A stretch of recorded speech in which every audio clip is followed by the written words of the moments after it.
Hi and welcome everyone. Noong nakalipas na mga buwan, binisita namin ang isa sa mga pasyalan sa lugar namin. Ito ay isang malawak na ilog. May malinis na crystal clear at malamig na tubig na umaagos mula pa sa bundok. Open ito sa public. Walang entrance fee. Walang limit. Hanggang 1 to sawa kayo. Kahit marami, kayang i-accommodate.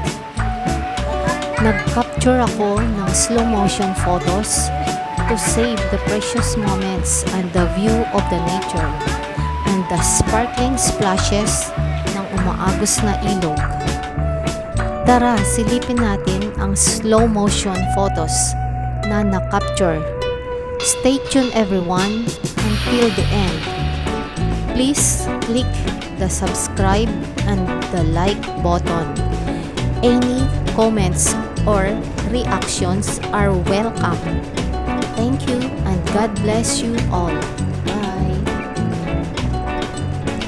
Please stay tuned lang kayo until the end.